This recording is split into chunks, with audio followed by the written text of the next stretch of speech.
Average parent, trying to do right by my kids. Never thought I'd have to, deal with something like this.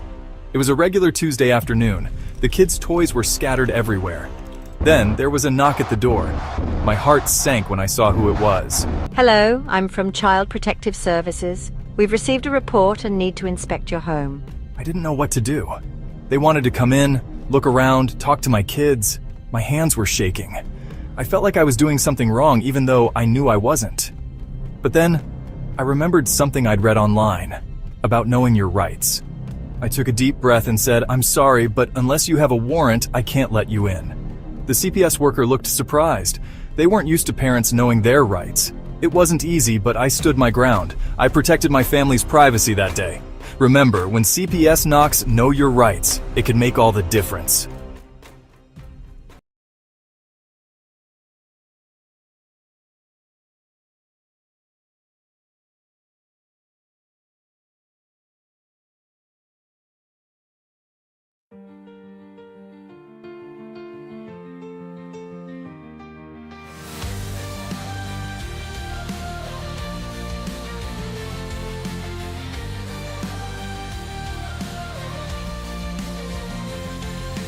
Brenda's husband locked away in chains.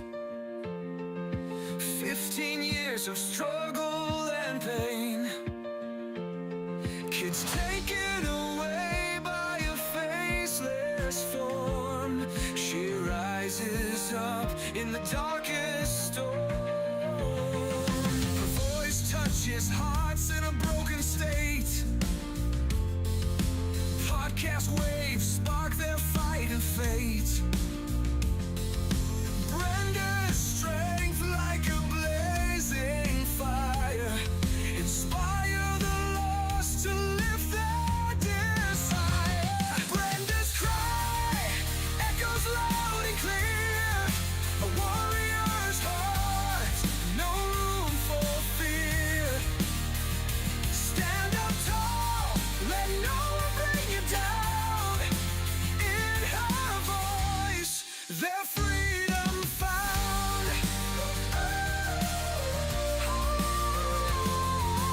Government shadows, secrets untold.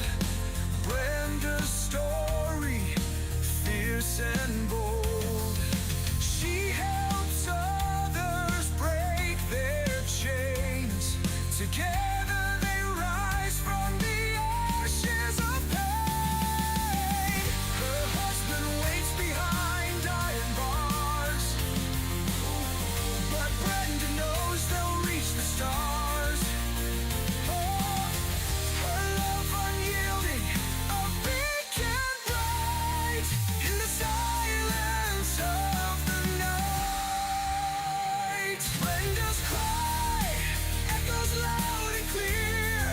A warrior's heart, no room for fear. Stand up tall, let no one bring you down. In her voice, their freedom found.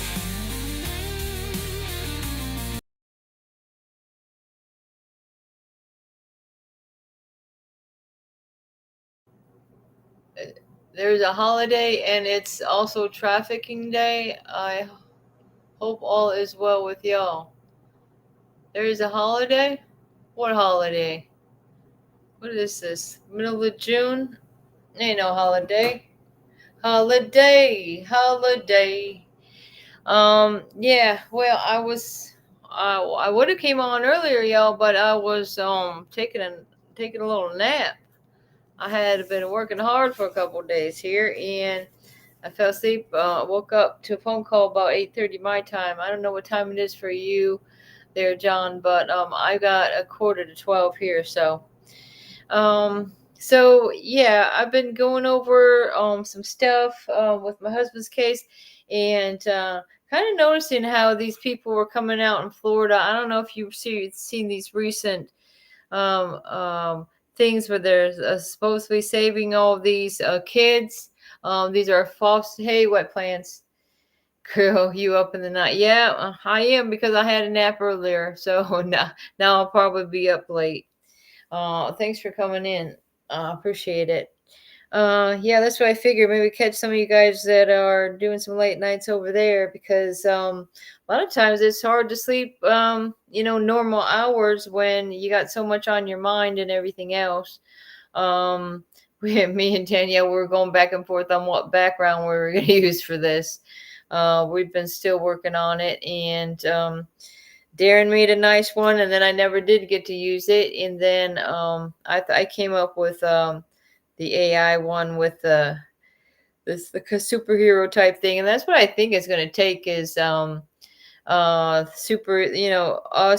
being the superheroes, because in reality, I mean, it is just like a comic book or a movie or something like that, because a lot of times we can't count on those people that were put into positions to help us, and they're not following through with it. So we got to take things into our own hands. And I'm not saying that we're going to go out and do anything against the law or anything like that. It's just we let God lead the path, and just pray that he leads us in the right direction of how to expose the injustice that's going on in this country and across the world, with children actually being stolen from their families and taken under the wings of people that are harming them. It just makes absolutely no sense. And to think somebody needs money so bad. Who needs money bad enough to harm children? You got to have a little weird, you have a lot of weirdness going on in your life, and it's got to be sure evil that you would do anything to harm a child just for monetary gain. Let me see. I'm trying not to look up, but I do have it on the screen down here as well. Beautiful. Well, thank you very much. I like this. I don't know if I feel so beautiful today. I feel kind of fat today, to tell you the truth. I've been not eating as right as I should be. So you know what I like? I like pistachio ice cream. I think I have an addiction to it. And I think somebody else does too, because I live in a little town, and every time I go try to find some pistachio ice cream, it's gone. But I took advantage when I did find it at a different store, and it was a little bit lower price. I'm always up late on Thursday through Saturday. Well, okay. Well, I'm thinking that's why I wanted to go on today, because I don't know what's going on my schedule tomorrow, even though I usually go on Fridays. My son's going to be up here, so I probably will do a late night on Friday if I can get anybody up and running, because my son will be going crashing early. He's got to do his he's got to go work in the morning. He's working 12-hour shifts now, trying to keep up with the bills and everything like this. And I think this is the second time he's done hospitaling in this month. Yeah, he usually only does it once a month, but he's got some new crappy CEO over there making things hard on him. We got to straighten these people out. I called about cybercrime, and they were closed for this holiday. And when I Googled it, that trafficking came up as part of this holiday. What? That's crazy. There's a holiday for trafficking, against trafficking, hopefully. I mean, what kind of holiday is that? A miserable holiday? What do they call that? Why don't they call it misery holiday? I gotta Google that now. Is it a holiday? That is the strangest thing you're telling me right now. And that's what I mean. Sometimes God will just bring these things to your attention, whether you're looking for them or not. And you're like, well, maybe he's showing me this for a reason. Anti-trafficking calendar. Well, trafficking itself isn't a traditional holiday in the celebratory sense. There are days dedicated to raising awareness about human trafficking and advocating for its end. There are some key dates related to anti-trafficking efforts. The World Against Trafficking in Persons observed annually on July 30th. This day is a global effort to raise awareness about the issue of trafficking and promote the protection of trafficking victims' rights. Going through it, I don't see anything for June. Anyways, so yeah, they're saying something about National Human Trafficking Awareness Day on January 11th. They come up with a lot of days, but I don't see how these days are helping any of these problems that are going on across the country, because I've seen no change. In fact, it seems like it's gotten worse, in my opinion, since I've been paying attention to it for the last over 9 years. The entire month of January is designed as a National Slavery and Human Trafficking Prevention Month in the U.S., allowing for a focused period of awareness and raising education. Whatever happened to that one they were talking about, it was supposed to be this whole month was, what is it? Nuclear Family Month. And what does that even mean? Let's see. Month. Now I can learn how to spell.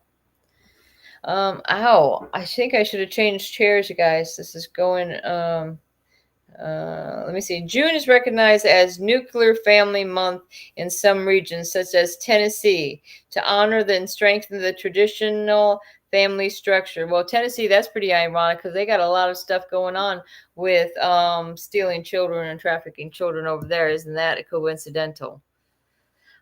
This design highlights for the importance of a nuclear family, typically consisting of two parents and their children, as a fundamental unit in society. The month is also used to raise awareness about family challenges and promoting healthy family dynamics.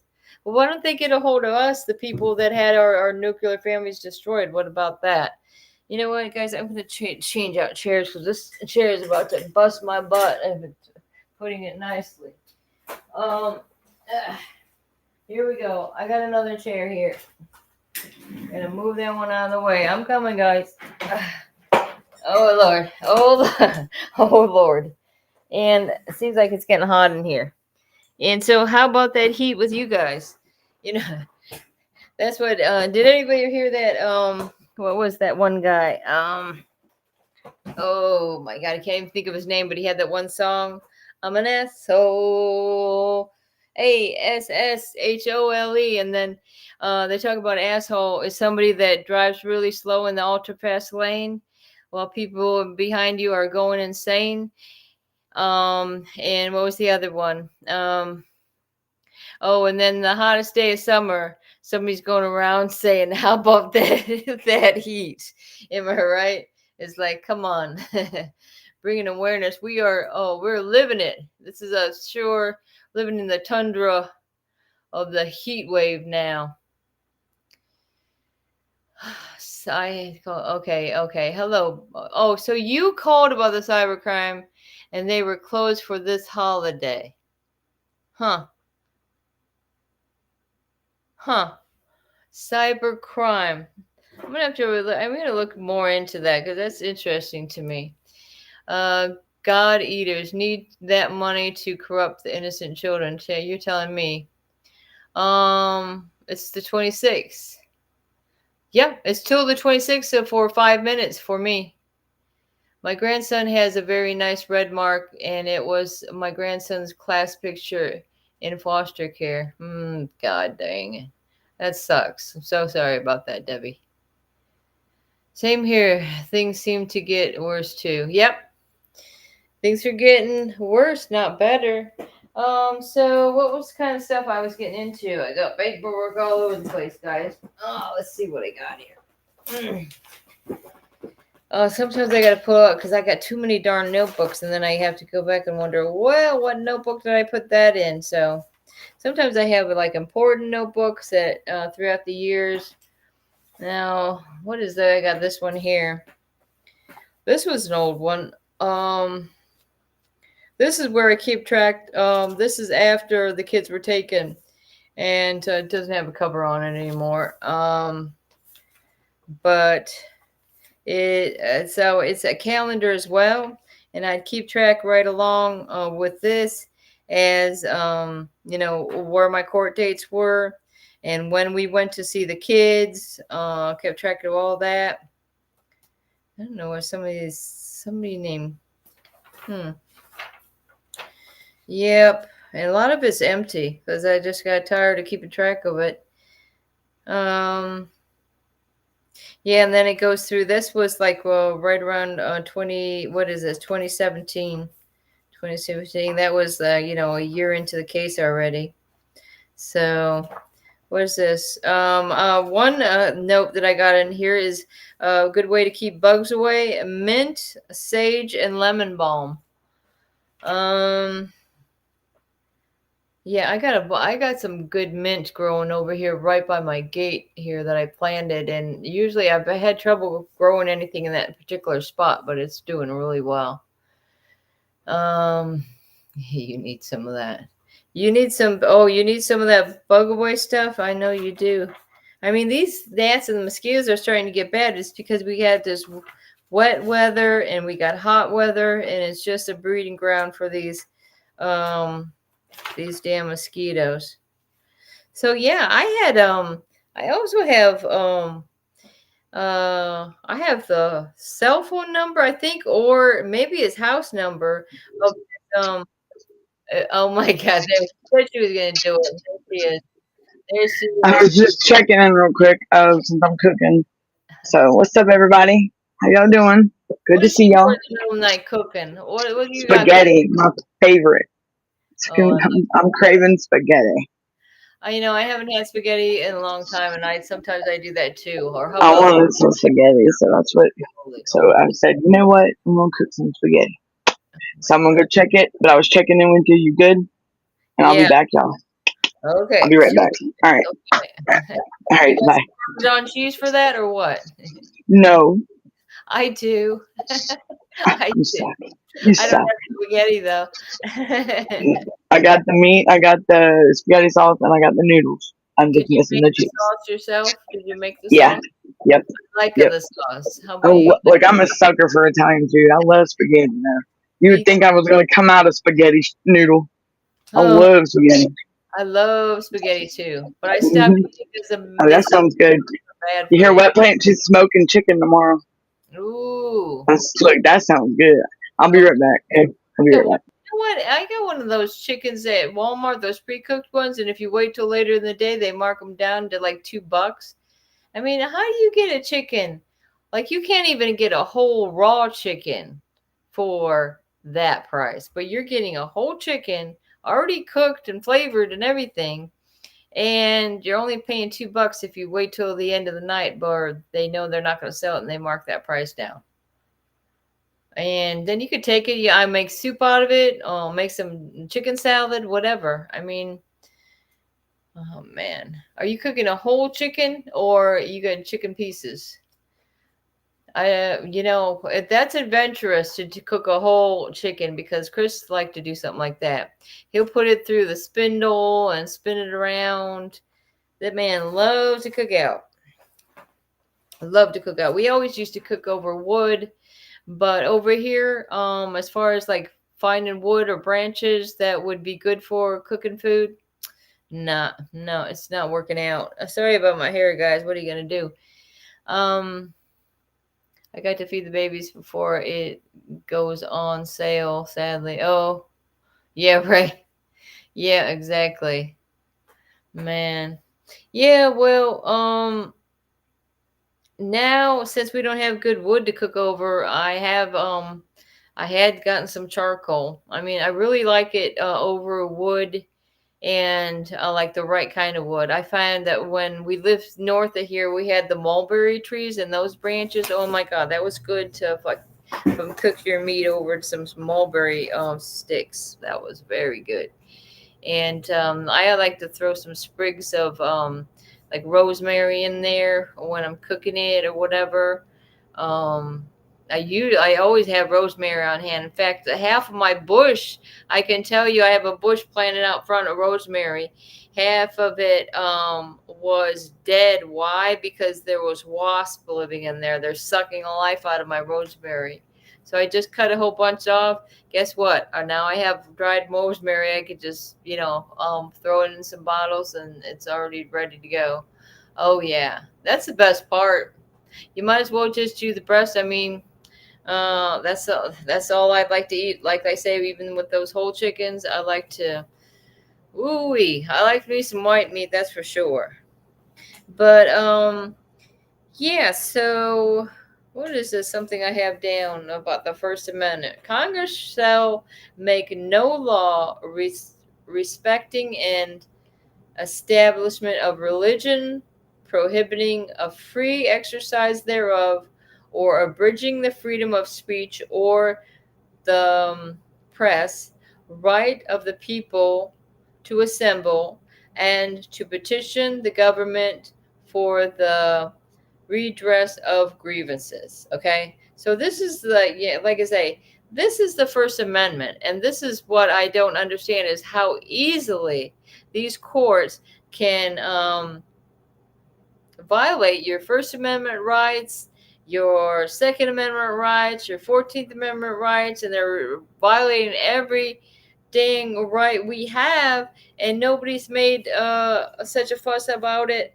till now. I think people have made fuss, and then all of a sudden, oh, they disappear off the face of the earth. I mean, I've seen that happen over and over again. The particular county where all this stuff happened to me, Chris, and my children, there was another man just a couple years before that. He, had this whole thing where, he wanted to be like we the people. Some type of thing where they studied the court rules and regulations and stuff like that.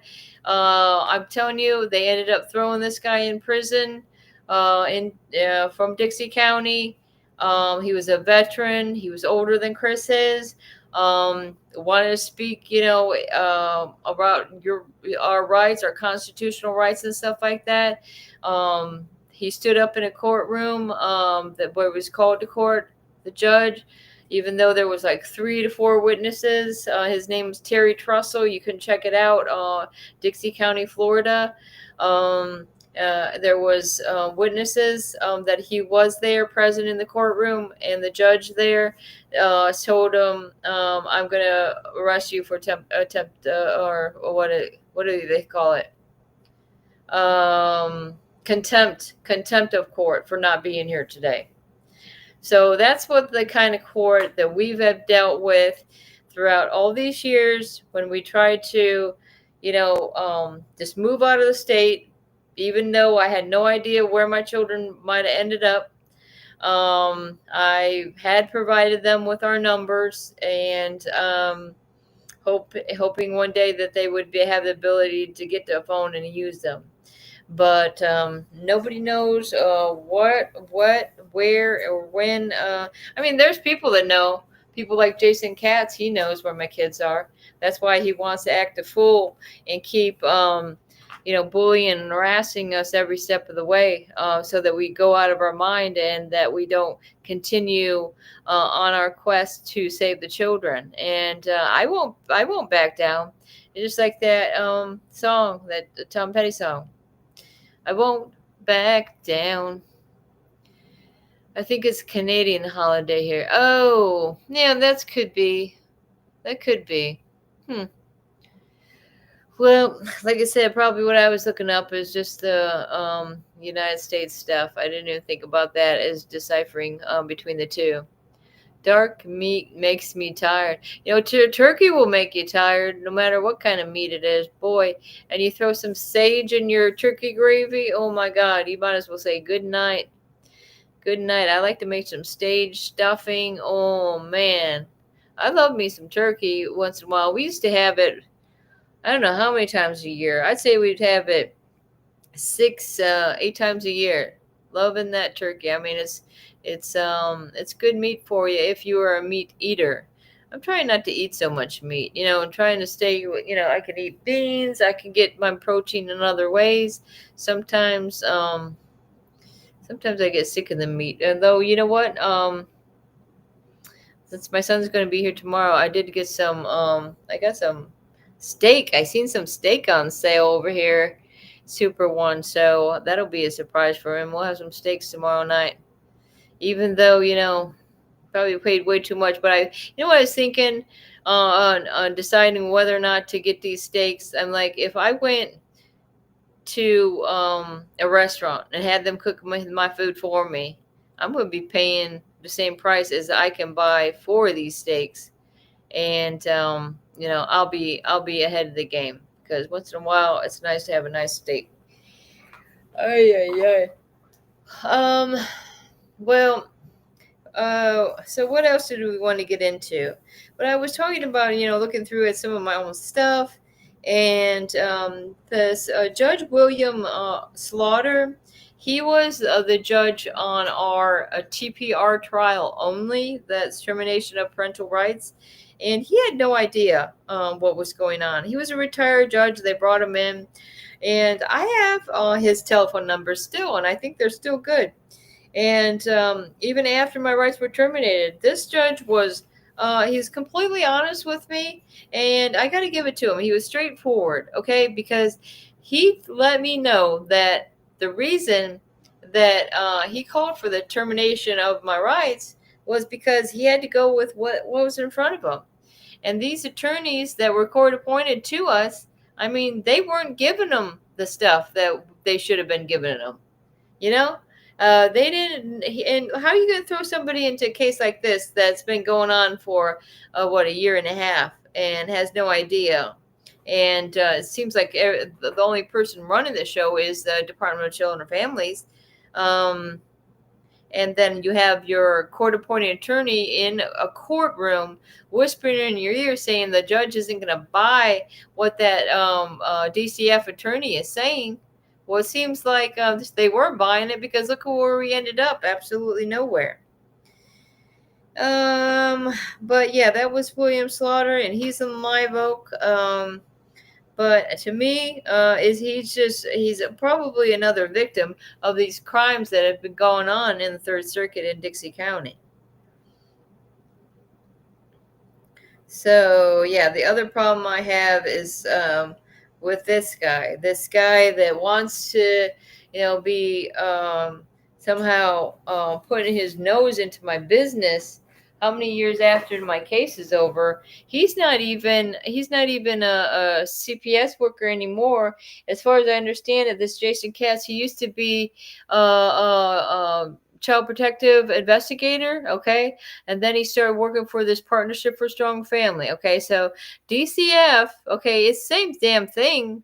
They're using the partnership, or what they want to throw this Partnership for Strong Families, make up some name that makes it seem some normalcy to what they're doing, because what it's really called is Devereaux. And a lot of these places are going, even though it is Devereaux, they're using other names to cover up the fact. And if you look closely enough on your paperwork, or somebody maybe hands you a little note in that office one day, and you notice, hey, this says Devereaux on it. What the hell is Devereaux? It happens to be that where they're institutionalizing these children that have delays and everything else. And like what happened down in Pennsylvania with the Devereaux, and all that's when that Kids for Cash thing was going on. And that's what I don't understand. When that Kids for Cash, have anybody ever seen that tape of these attorneys talking where they were going to put their money they were getting off these kids? And they're the ones that came up with the name Kids for Cash. Okay. Well, what I'm wondering about them is and now I don't even know where I was going with that. But, anyways, so that's just lost my train of thought there, guys. Oh, but, that's what I'm getting back to this guy, and then now this Jason Katz, he, for some reason, is not happy enough that now my husband is imprisoned. He was trying to get me violated on my probation like 3 times. What is his business? What we're doing now when we're living in Louisiana, minding our own business. Okay, you already took my kids. Okay, but you must have something to hide if you want to keep on keeping on with wondering what I'm doing and worried about who I'm calling. Because all I'm doing is getting my court media and my FOIA requests, and that's what's stirring up the problems. Well, that's my God-given right to be able to get these things without any interference from this piece of crap, this goddamn piece of scum of the earth wants to continue to bully and harass my family after you've already taken half of my family away from me. Is now you're happy now that I'm sitting over here all by myself while my husband's being treated inhumanely in this prison? I bet you, things like that. You would just wonder, do they have like some kind of satanic parties about how they ruin people's lives? It's just disgusting, so disgusting.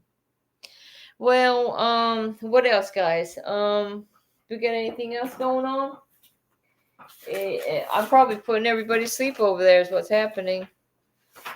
Oh, look at this. This is a nice thing my son made.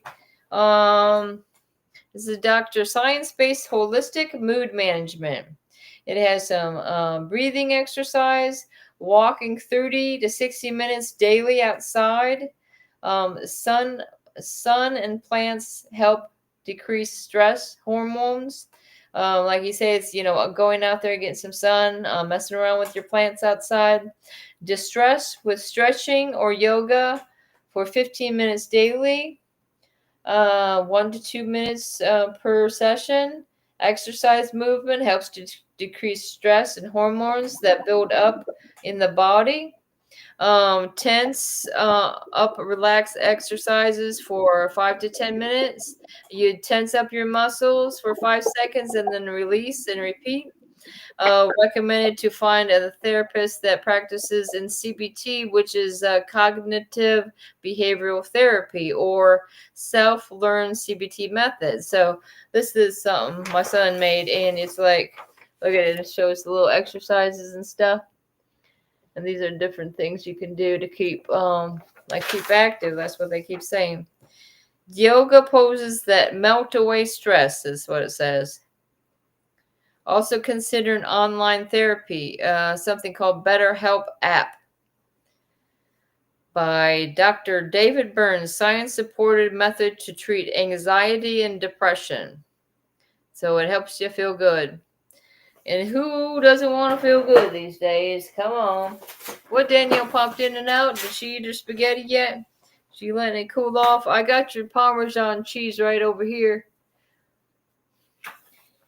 Damn, I've been thinking about making some sauce myself. So what is this I got in front of me here? It's Section 242, okay?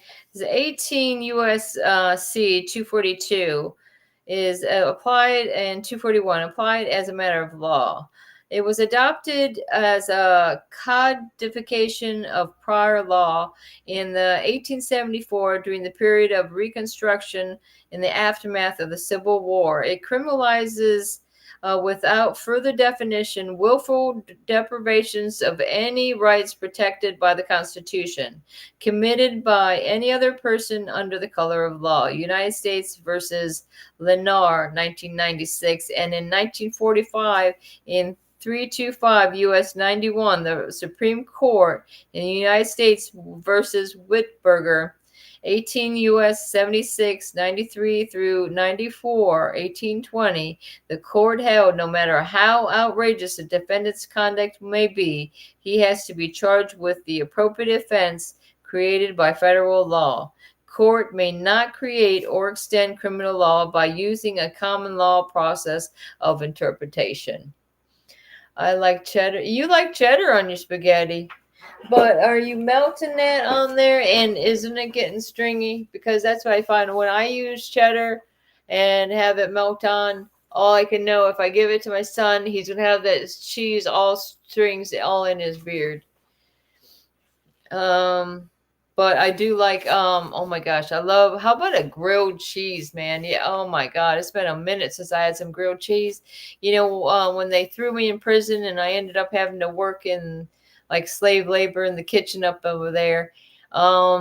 Ended up, yeah, that was another episode I had of passing out. But besides that, it did have benefits of working in the kitchen. Once in a while, all the inmates that work there towards the end of the day before we closed up, we'd make grilled cheese sandwiches, and oh my God, you know that tasted so good. To us after eating, you know, crap for years and years. And this one girl knew that I liked the onions. And did anybody ever have a grilled cheese sandwich and put like sliced up onions on it and dip it in some tomato soup? I love that. That is one of my favorite things. I don't know why I like onions on there. My husband wouldn't like onion on it because it's going to be him that onion flies out of a sandwich and burn his lip. And that'll be the last of time he'll ever try to eat. Oh, my Lord. Let me see. Boop, boop, boop, boop. Oh, okay. So this tells you a little bit about that. In 2014, the U.S. Attorney filed criminal indictments under 18 U.S.C. 242 against judges for violating the civil rights of children. Hey, what are you doing? You gonna make yourself little? Oh my goodness. Yeah, so civil rights of the children before them to an impartial tribunal, and the Kids for Cash scandal with severe criminal penalties, 27 and 17 years in prison respectively. Here, defendants, judges, and the defendants are charged with the appropriate offense created by federal law. And again, that's 18 USC 242 and 241 for violation of these rights, and more impartial tribunals recognized by the U.S. Supreme Court in 1923 in the Meyer, I'm not sure how you say that, Meyer case. But yeah, that's something else with that Kids for Cash thing, and how they've let this continue after, do they think, Danielle, you got anything new that's happening in the news, like what's happening over there in Florida? You got those things going on in Florida with the they said supposedly rescuing all these kids and whatnot. Let me see. Let's just look it up, see what's happening in the news. What's going on with this I was guy? trying to bring it up on here to share the screen, but it's not working. Oh, I'm trying to remember how to do it. Look, this is bad. This is bad, Danielle. Damn it. that's why I've been just using, turn down the brightness of my phone. Sometimes I've just been playing it off the phone. Oh, here we go. I can do it now. Here we go. Okay. Well, I thought I could. Hold on. We'll figure it out. I got something here. We're doing something, guys. Sorry. What do you got? I'm being an idiot. That's all I'm doing. Jeez. It's okay. It's not nothing special, Hey, run it. Special. Yeah, I'm special. All right. So special. I'm special. You're special. I was a special, Brenda. Not special. What is All right, this? let's see. 60 kids. Can you see anything on the screen yet or no? No, of course not. Look, who does that? That's only me. It's okay. Do we have to see it, or can we just listen to it? How about that? Well, I mean, I'm trying to play it on there. I can't believe I forgot how to do this shit. This is bad. This is pathetic of me. How dare me do this? Do you have any videos you want me to play on here? It says the fear of the Lord. Well, this is a Where are little. you at, Brenda? I'm just looking at this little short. Oh, listen to this. So maybe I could just play it while you're getting ready. I gotta go in there and stir my meat. That's what I gotta do. It says, the fear of the Lord is the beginning of wisdom, and the knowledge of the holy is understanding. Now, the Bible verse of today is Proverbs 9 and 10. It says, the fear of the Lord is the beginning of wisdom, and the knowledge of the holy is understanding. Now, the Bible verse of today is Proverbs 9 and 10. They're talking about Proverbs 9 and 10. You know, Trying to figure out how to share my screen. I'm an idiot. God has given a capacity and a responsibility. Oops. What did I do? What happened? Let me see. Hold on. Who's got anything going on here? Why are you falling asleep? That's not cool. I'm yawning. Oh, whoa. But What's it's sitting on my ass all day. Brenda is. Whoa. Your what? Your bunghole? What? My Girl. My butt is busted. No, ma'am. There will be none of that, ma'am. I can't do it. I don't know what the hell I'm doing. That's what it is. If I sit too much, then like the leg, I don't know how to do the leg that it. meets up to my butt, that really gives me a lot of pain if I sit on my butt too much. But you can't do that. Are you sitting on your butt too much, Brenda? Sick of the scams. What is this? 1 hour ago. Let me see what this is. Oh no. What the hell was that? That was a door squeaking. Some commercial. Who's coming in your door, Brenda? Oh, they're Children are starving to death because of Israel's What is it? blockades. Yeah, starving to death. And I brought forth 2 resolutions, which basically were very simple, and said no more U.S. military aid to Israel under these conditions. Oh no. One vote got 15 votes in the Senate, the other one got 16. Do you think that members of the Senate do not know what's going on in Gaza? The kids are starving to death. The innocent people are being shot down right and left. They know it. Why do you think I couldn't get more votes? They wouldn't vote against Israel. Right. It's political suicide. Now you're talking. Right. All right. So in the Republican side, you have moneyed interests saying you speak up against Trump, you're out of here. In the Democratic side, you speak up against the Netanyahu government, you're out of here as well. And they have been successful. You have super PACs like AIPAC spending a fortune. You stand, and they have already knocked off a number of members of good members of Congress, and they will do it again. So all I'm saying is you got a corrupt campaign finance system on both sides, which is rejecting the will of the American people and end up supporting powerful special interests. And if we do not get a handle on that issue, I worry very much about the future of American democracy. Whoa, very powerful words from Senator Bernie Sanders there. And what is so remarkable is that he's having this conversation with Joe Rogan, Right. of all people, which I think is fabulous because millions of Americans need to hear this message. Hi, my name is Suri Crow, and you're watching the Midas Touch Network.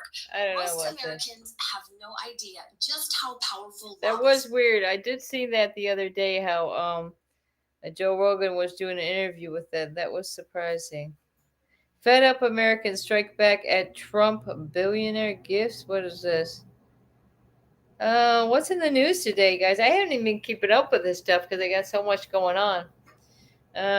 What else is going on in the news tonight? Look at Danielle. She's getting out of there completely. She's like, oh, Brenda's playing Bernie Sanders. What's going on?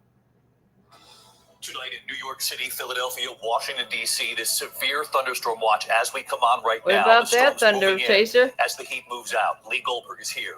Also breaking the robbery at Brad Pitt's home, smashing their way in. Oh. And tonight, the images right here, the mysterious fireball seen in the sky over several states. Multiple calls to 911 and you'll see it. First tonight, the severe storms and the tornado watch tonight. Multiple tornadoes. What about already. that? One home Hurricane lifted up off the Hoochie? ground, a 76-year-old woman inside.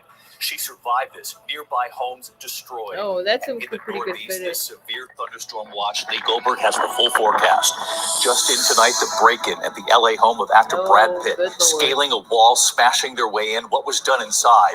Our reporter at the That scene makes for the us. news, doesn't Tonight, it? the images, That's that mystery what's going on with the fireball kids. over Look at that. multiple states. Drivers startled by a bright light streaking across the sky.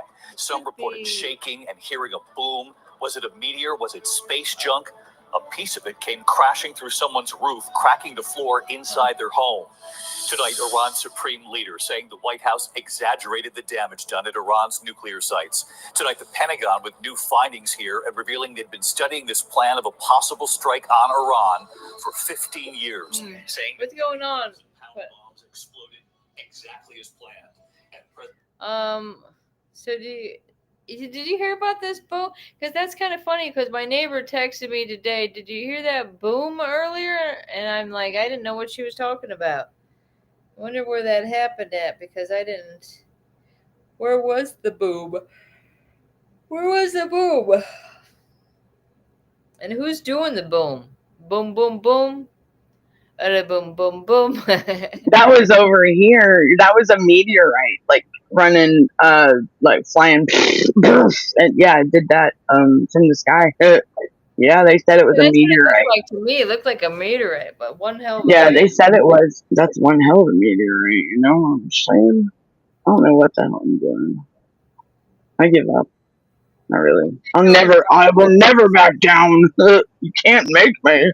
So somebody's saying that this Diddy may be walking free. What would you think about that if that happened? Man, look. That shall we? Okay, who wants to speak French, Latin, or whatever? Because it's not cool. Hey, Dr. Death, welcome in. Everyone can hear me. So there's Brenda taking up the whole screen. Yeah. I'm still trying to figure this out, man. He has a little piece Look, on the screen. I'm gonna go check. Yeah, I gotta go check my meat real quick, and I'll be right back. Okay. Oh my Give me 1 God, second. it's huge. That's okay. Brenda's huge. She's huge, and we've got the huge news right here. Okay, I'm just kind of going through and seeing what kind of stuff we got going on in the news, which doesn't seem like that's what I'm wondering, is a lot of the stuff that they go through and talk about. I mean, geez Louise. Who's this guy? Is pretty good. What is this guy? Is your child struggling with a gaming addiction? Oh boy. And if I hear one more commercial on this gaming addiction, I'll be about Good evening, better. Patriots, and welcome to the Ben Dykes channel, where we cut through the noise, get to the truth that the mainstream media will not touch. See, what has he got going on? Donald Trump has just come out and released information that Democrat lawmakers purportedly leaked classified intelligence on the U.S. strikes in Iran. President Trump says the Democrat leaks were dubious, dangerous, and top secret. This was all CNN. The Iran intelligence report leak may have come from Congress, per Caroline Levitt, and Kash Patel is now leading the investigation with polygraphs. That's right. Polygraphs are happening right now. They're going to find out who did this. And this person, in my opinion, should go to prison for the rest of their lives, because they put American soldiers, airmen, sailors, and Marines' lives in danger by doing that. Well, so you know what, I got to say about that, that I would agree with that. But what I would agree with first is let's get these, let's get some polygraphs on these CPS workers and these judges that are condemning these children into these abusive foster placement. Can we get them on some polygraphs? Wouldn't that be great? I'm going to start with the color of law formed here tomorrow.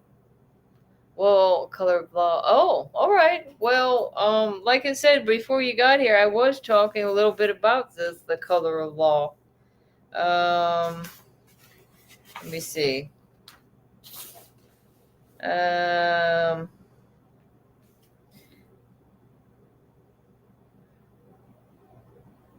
what we're talking about, is possibly, the U.S. attorneys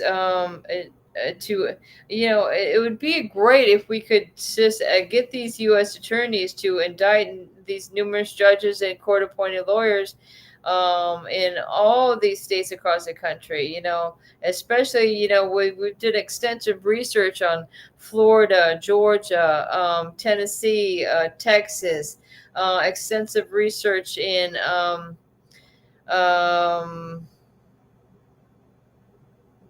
We got the Colorado.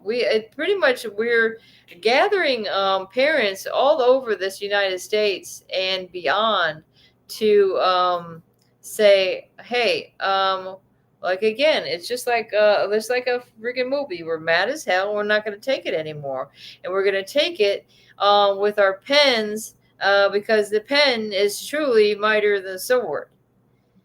But again, I was talking about the mothers and fathers are lined up to submitting identical civil rights violations as Kemp on judges in every state, just like the two judges for the Kids for Cash in 2014 scandal in Pennsylvania, no impartial tribunals. The mothers and fathers demand enforcement of the 18 USC 242 and 241 against dependency judges in each jurisdiction in conspiracy with the court-appointed attorneys who intentionally violated civil rights under the color of law, meeting the elements of the federal crime under 18 USC 242 and 241.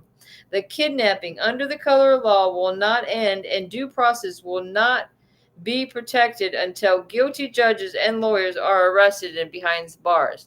And then after that, we can go on to the CPS workers and these people that work in this DCF.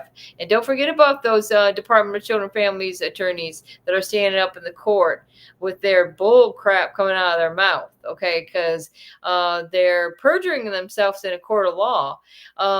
At no time did I have any opportunity to cross-examine our accusers on the children's case, and for that matter, the criminal cases or anything like that. Okay, no time.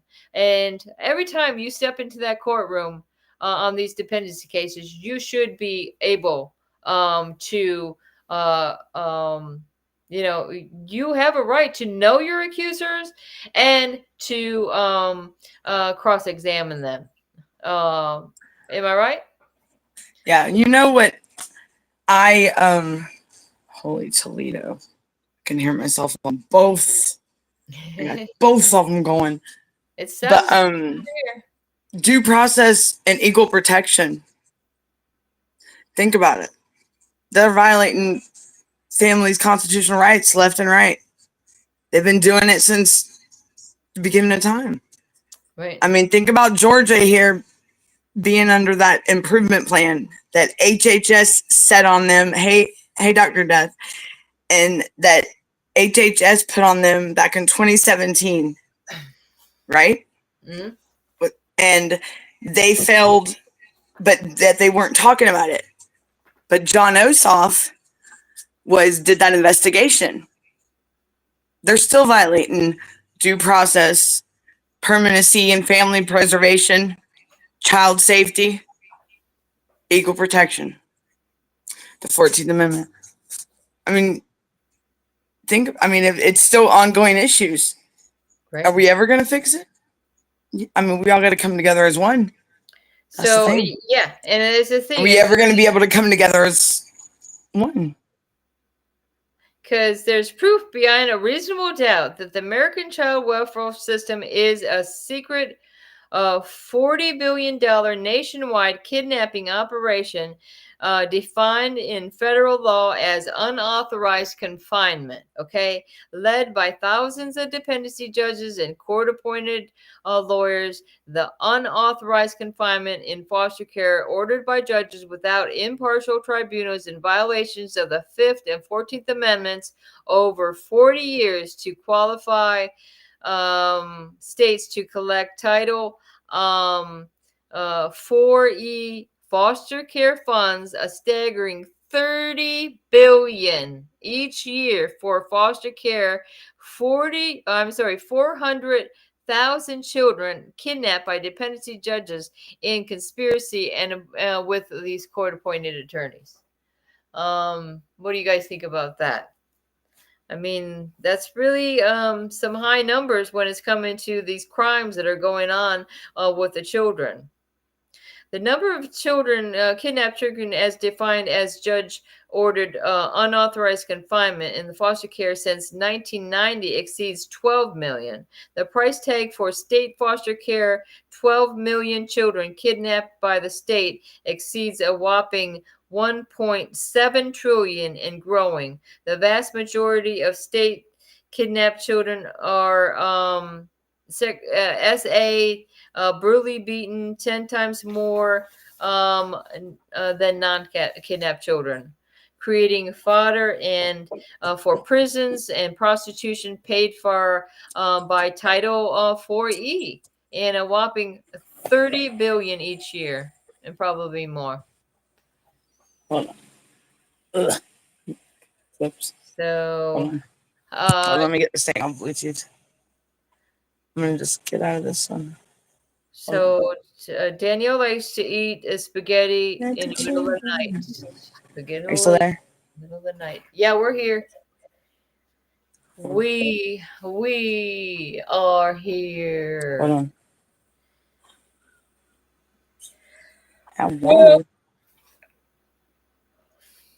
You know, it says that some people will compare it to The Handmaid's Tale on. I don't know if anybody ever seen that movie. But I do see, you know, that's what I've seen some similarities of how the mother in that show went above and beyond to go find her children and to get her children back. I mean, she went. There you are. Him and you tried to call me. Oh, my phone's been acting up. I'm in the process of getting another phone, so y'all bear with me. I should have another phone by the end of the week, which is today. I'm working on it. Yeah. My phone's messing up, you know what I mean? I tell the phone is up. Over here. Look at this. Still here with y'all. I'm just gonna be on. I'm trying to cook this food. But you know, what's it gonna take for us to get the attention? What's it gonna take for all of us to come together? What's it gonna take? What can we do for all of us to come together? Operation CPS Takedown. That's what I said. You know, it's not like we're gonna go like no like stealth mode. You know what I mean? Like, hey! We're not gonna be like no major hate. That might be what it takes. Some people are saying, you know, let's fill you up. Let's get some appointments, like in DC. Like some people say, think about it. Look at everything that's happened. Look at everything that's happened with everybody that has not been so successful. But then again, it wasn't about who is going to be the first person to the finish line, and whoever is going to be the one that's going to be the instead of thinking about ourselves, we got to think about a whole. You know, everybody's thinking about it as they get who's going to be the leader of the pack. Screw that shit. We don't need a leader. We need to come together. We don't need no leader. We need to come together, and that's the problem. Everybody's being selfish. Like the ones that they're thinking about who is going to be the leader, who's going to be the one to come out at the end of this, instead of thinking about the brighter picture of let's get our kids home, let's get these families back together. Screw the leadership part. We don't need no leader. We can do this together. And that's the problem that we're having. So what's it going to take for parents nationwide, even worldwide? Because, I mean, this is a freaking crisis, Dan. This ain't no isolated incident. This ain't no isolated problem. This is something that is been going on for decades. And I'm talking, come on, y'all. Think about back in the 1920s, Georgia Tann. Look at that crap with the nurse and the foster homes then. The orphanages, you know? Think about it. Georgia Tann. Did y'all hear about the nun or whatnot that was over there in another country that they found all them babies? Did you see that? I mean, that's happened in history. 800 babies dead. That's happened in history before. A very similar story about when they found all the. It's happening right now. Mm-hmm. But it's like we're reliving it all over again. Like it's gonna be just in a new day and age. It's like we're reliving a new time to make new history. You know, making a whole new world. I mean, making it's like we're restarting a book. No, we gotta end this, y'all. This is a time in this world that I would never thought we would be involved in, like a game changer. Never in my life I thought the movies were gonna come true. You know, well, guess what, y'all? We're living in reality. This ain't no joke. This is real life shit going on. These kids are being trafficked. These kids are losing their lives. These kids are being unalived. Families are being torn apart. And something's got to be done because you know what it is? The states. The federal government. Trump is handing it to us, y'all. Okay, think about it.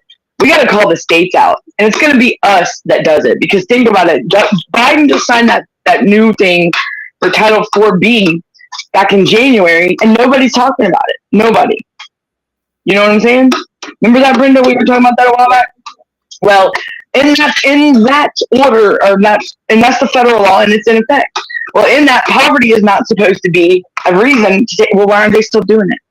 Why are they now CPRing people over in the first 3 months? Like, why is the guardian ad litem's pushing for TPRs? What the hell is going on? Because you know why? As parents aren't voicing ourselves as much as we should be. We got to be the voice to make these heart knockers implement these laws. For them to implement, we got to be the ones to voice it, to make them implement and put into effect the federal law, to start to implement it, to put it into action, to put it into play. Otherwise, they're going to let it sit there, and we're just going to keep being walked up all over, and this is just going to be a revolving door. That's all it is. We got to be the people. Okay? You get what I'm saying? I've said this plenty of times over the last 2 years. And now I feel like I'm in deja vu because everything I said 2 years ago, I'm saying it again. And you know what? I should have stuck with my gut and went along with what I thought back then, and maybe I'd be further than I am now. But you know, it's rough. It's rough. I lost my mom and my son all in the same time. You know, having to get my brother, and I'm still not right. I'll never be right again. Nobody. How the hell are we supposed to come back from this? Probation, everything else, the environment, the people around me. Shit. When you got haters that want to sit there and make somebody miserable and fuck with somebody's life, it gets old. You know. But you know what? These are involving kids, dude. This is kids. These kids don't need to be with some other family. They need to be home with their families. Unless that kid is in imminent danger, which I can promise you there are more kids out there that are in danger right now as we speak, that these so good people have overlooked. And I can tell you some right now. Shit. That don't even deserve their kids. It's people like that want to sit there. As a matter of fact, my family member today, she's having a baby. She had some hater on Facebook want to sit there and say that they're going to threaten her with CPS. I said, excuse me? I dare you. No, damn pedophile. Come on now. No. Don't. That's the 3 magical letters. All you got to do is say that in there. Look, you want to spark my flower? Let's run it. I'll be damned. Ain't nobody ever deserve to have people calling them anonymous because they want to be doing some dumb shit, you know? And then, like I told that person, I said, you need to go look at yourself in the mirror and ask yourself what the hell is wrong with you, for one thing. For 2, why in the hell would you do that to a child? Why? Just because you're spiteful and you're a lowlife? Oh, that's what they call scum of the earth. That's what they call scum. That's what they call trash. If people like that, well, you know what? They're not going to be anonymous anymore. Texas and New York have stepped up. And the other states hope they better, but it's got to be us to fucking voice it. Yeah, I'm cussing like a sailor. I don't need to be cussing. I need to go wash my mouth out with soap. I'll be right back. Just kidding. Shame on me. I need to be put in timeout. Look, I'm going back to timeout now. I'm just kidding. But think about it, y'all. What is it gonna take? What's it gonna take? Y'all tell me what's up. Anybody out there? I know y'all can hear. I know people watching. I know I got my regulars in here. Hey, y'all, how y'all doing? I'm not ignoring nobody, I swear. But this is driving me nuts. What's this guy saying? You got Tanawa Downing up there that was supposed to take off 500,000, and I'm not hating on nobody. But you know what? Where was the case that he was supposed to have? You know? Come on, man. Now you're wanting to go to county commissioners. Why couldn't you do this at the beginning? You know what? I want to go to these district attorneys for the states in your district. Go to them first, and then go to our local counties. Run it. I'm ready. Let's go to the district attorney and say, hey, this is what's up, this is what's going on, and this is what's going to happen in this county. Where the missing children are.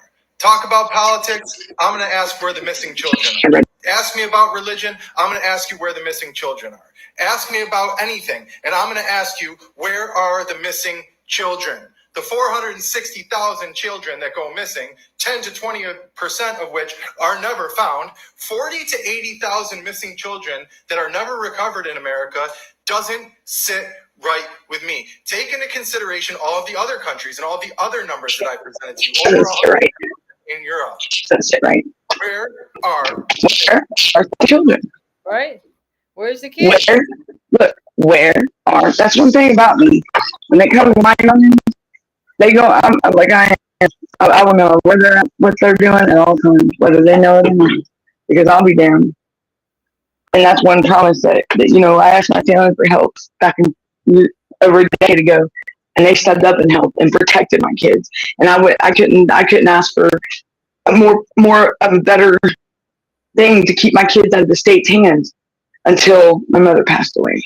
Mom kept her word up until the day she was no longer here, and just to know people's true colors come out. But you know what? What would provoke that? What would they gain from it besides the money, right? This is our own families, our own people, the people that we thought we were close to. No. Why? What the hell is wrong with people? What the hell is wrong with the world nowadays? What the hell is wrong with everyone? Why aren't people stepping up and voicing themselves like we should be? I can do it. You can do it. Our little group can do it. But guess what? We got 50 states. We got 400,000 kids nationwide, and then you got kids worldwide. How many kids are missing still? How many kids are missing still? And how many kids are they still trafficking now? How many kids are they trying to still take? How many kids are still missing, and how many are unknown of where they're at? Where are these kids' whereabouts? How many kids are still, they're finding kids left and right, man. Florida, how many did they find? Tampa Bay, they found 60. Come on now. These kids are right. They could be your neighbors going on with these underground sex trafficking rings. Come on, y'all, think about it. Right here in my hometown, right here in the city next to me, I was almost caught up in a sex trafficking ring with a wrestler, a WCW.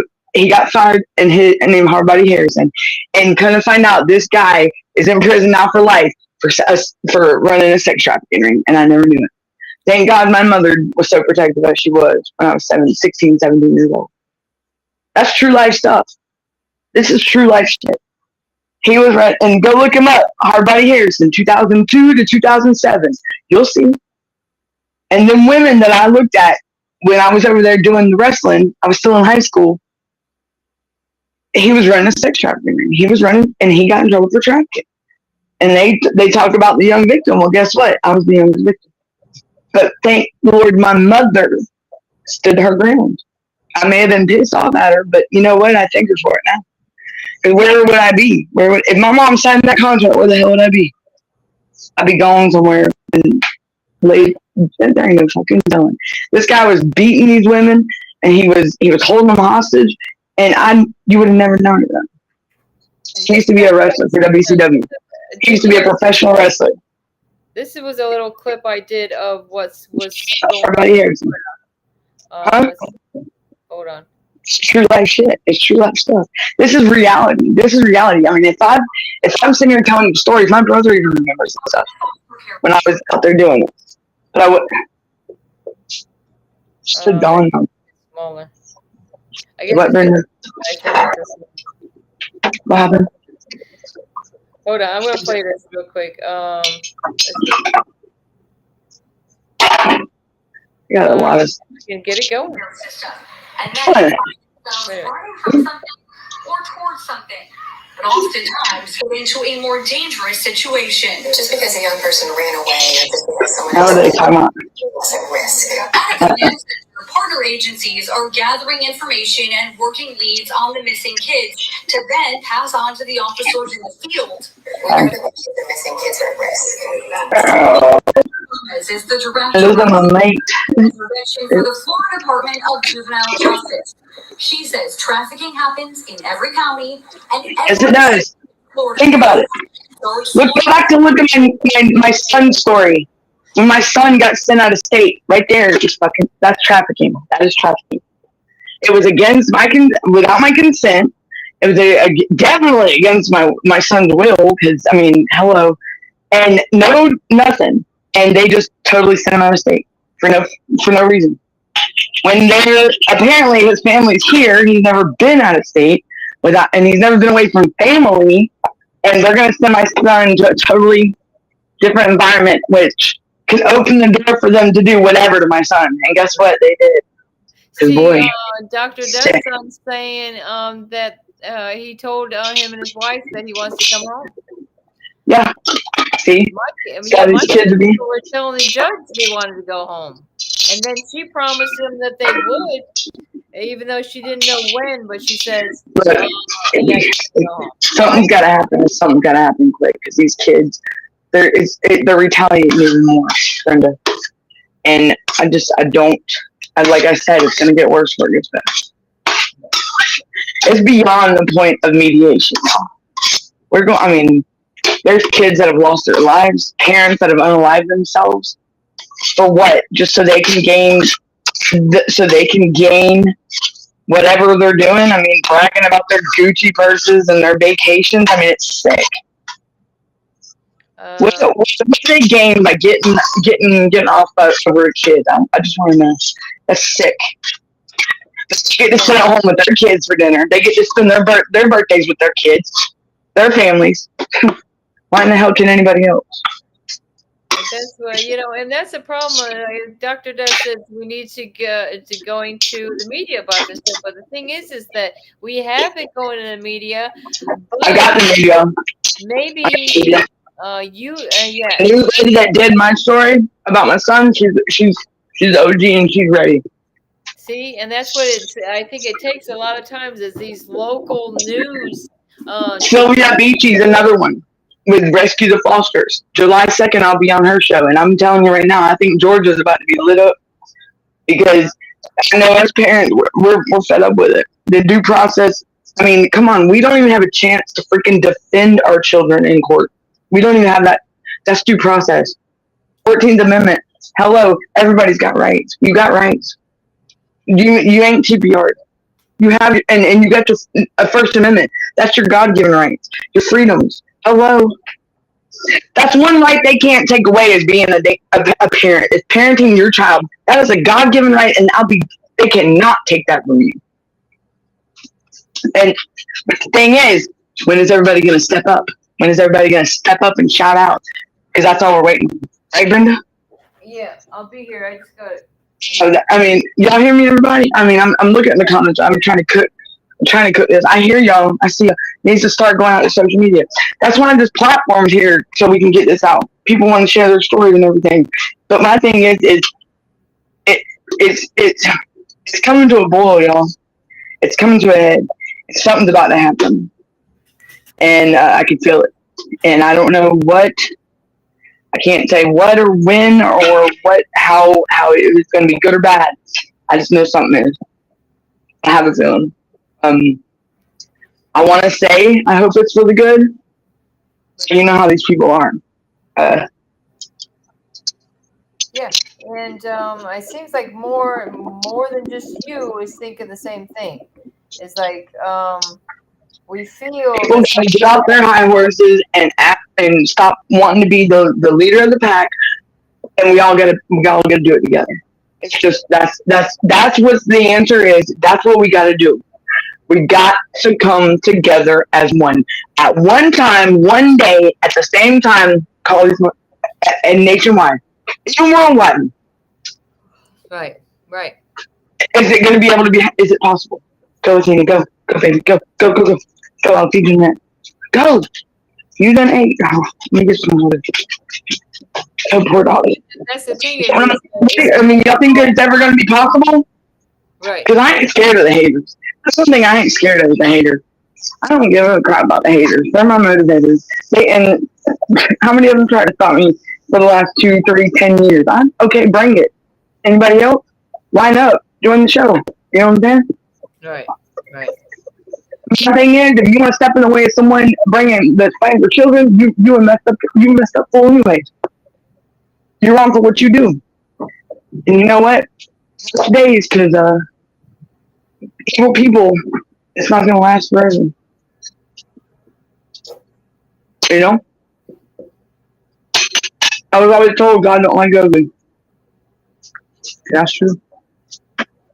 So, I mean, if the parent hasn't done nothing wrong, and that child's not in imminent danger, it's not like I've seen parents, some of these moms, they put their child in danger by going behind the wheel drunk and driving with that child and getting an accident. That is danger. That is danger.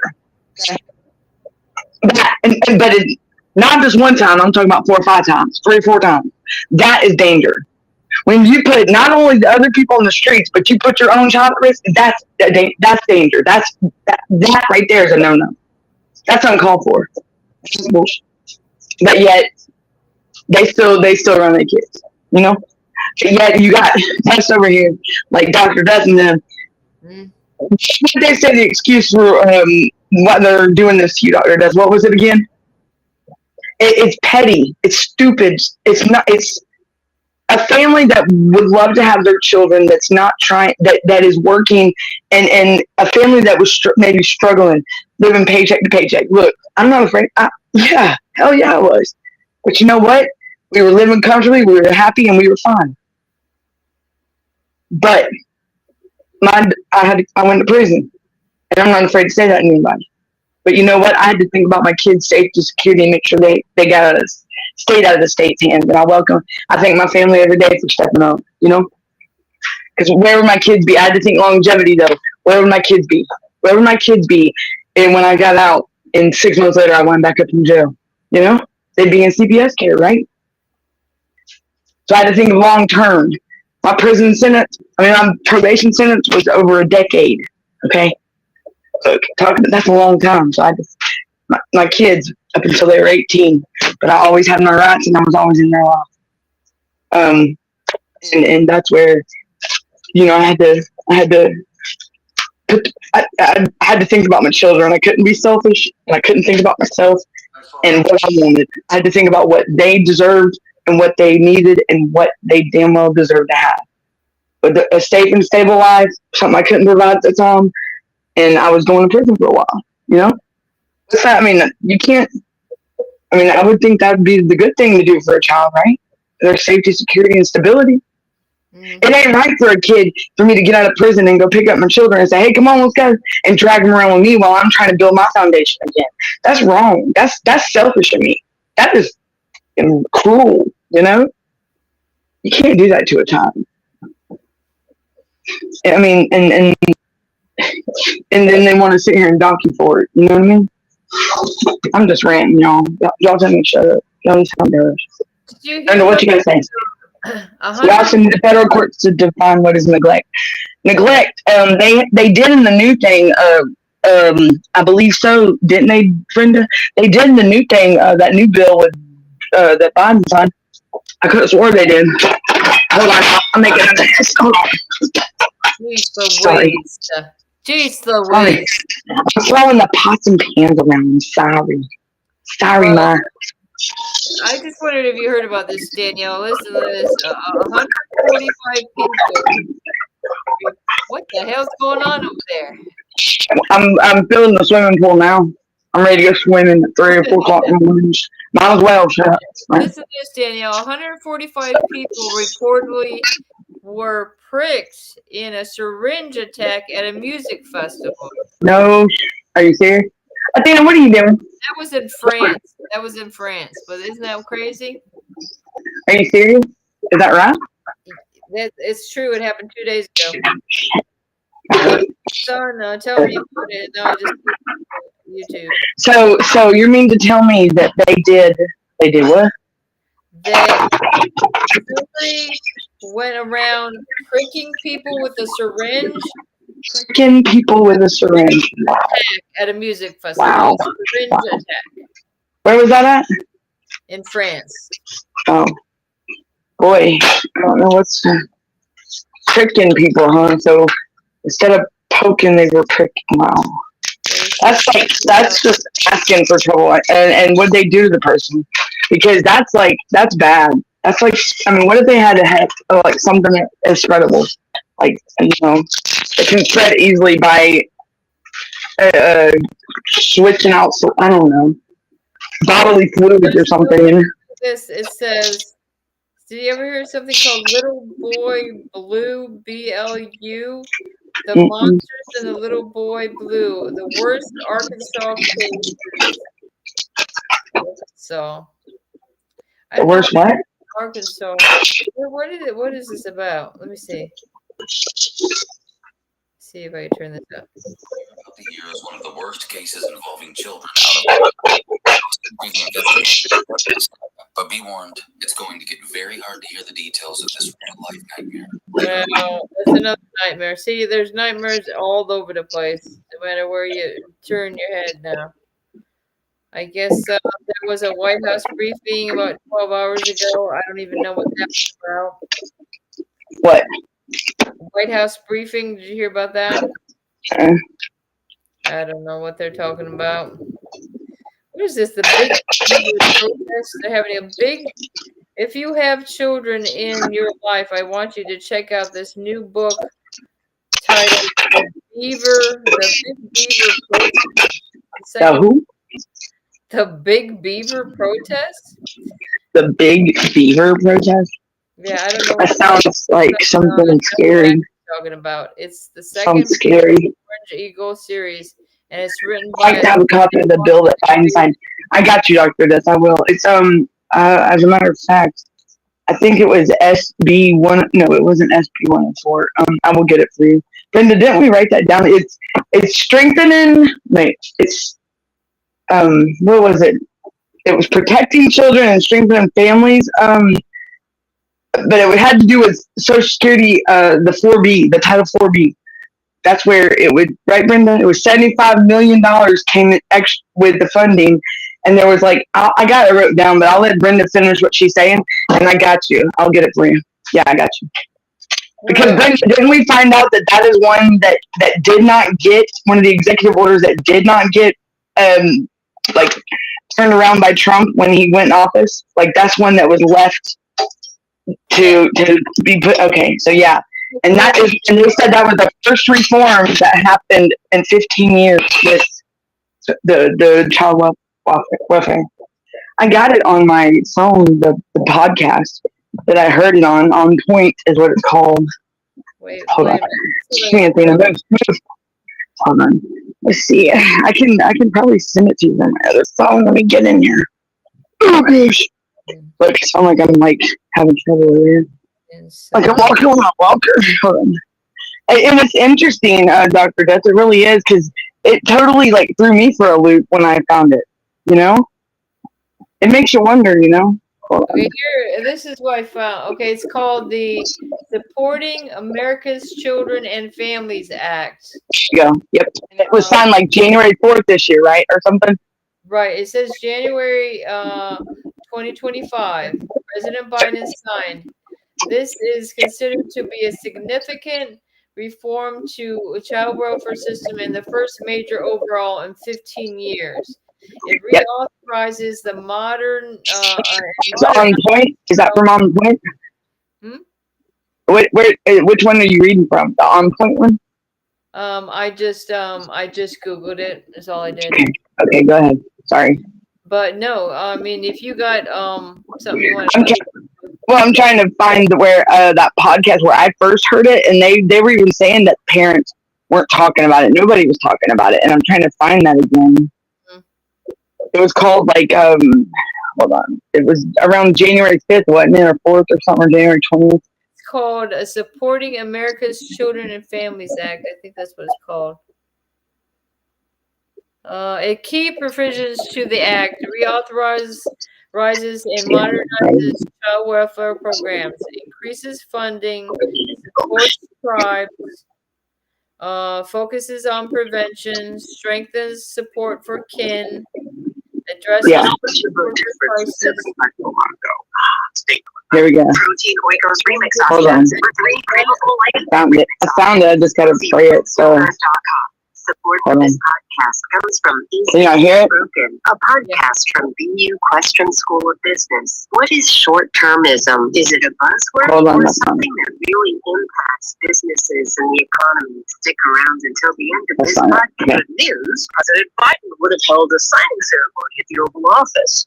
And every news outlet from CNN, Fox, MSNBC, NPR would have run a story on it. But none of that happened. President Biden had no glitzy signing ceremony. In fact, the reform was signed quietly on a Saturday.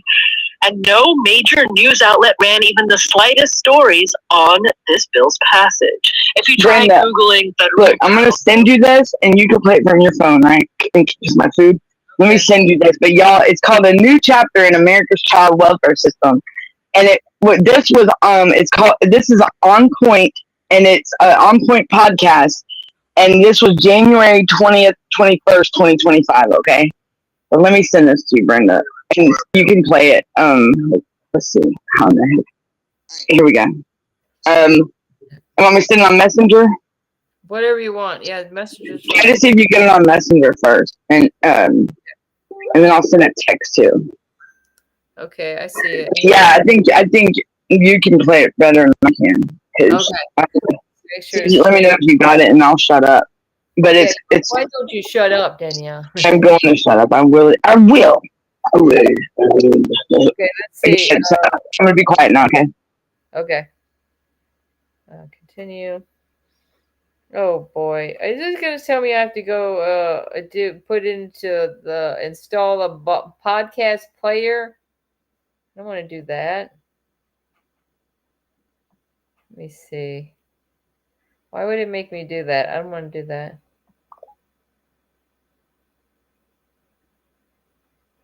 I guess it's going to make me install this, Danielle. I don't know how long it's going to take. Maybe it's going to be not long. Continue. Continue with Google. Did it really? Yes. Okay. I think I got it. Okay. Hopefully. Okay. The Hoover Dam wasn't built in a day, and the GMC Sierra lineup wasn't built overnight. At BU Questrom School of Business, a recent episode explores how the current political environment is impacting businesses on the ground. Stick around until the end of this podcast for a preview of the site. That's it. That's just a. I think this is it. News outlet from CNN, Fox, MSNBC, NPR would have run a story on it. But none of that happened.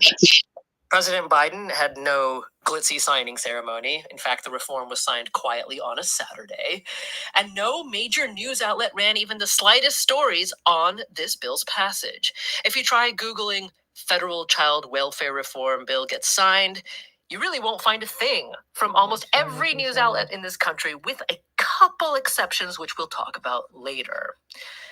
So, blame it on the news media's tilt towards the negative and sensational, which is unfortunate because this reform is a big deal. In its 26 pages, Congress not only added $75 million more to the federal child welfare system annually, beginning in 2026, it also made several major policy shifts, perhaps most importantly, changing the law so that living in poverty is no longer classified as neglect and cannot be used to separate children from their families. And there is much more as well. So today, we want to spend the hour talking about this reform, learning what aspects of it are good news indeed, and what still needs to be done for the hundreds of thousands of children and families who in some way depend on federal child welfare. And later in this hour, we will hear from some of those people. Well, let's start with Zach Laris. He's the founder and executive director at Bolder Horizons, a nonprofit that's focused on child welfare policy and advocacy, and he joins us from Springfield, Virginia. Zach, welcome to On Point. Thanks so much for having me, Meghna.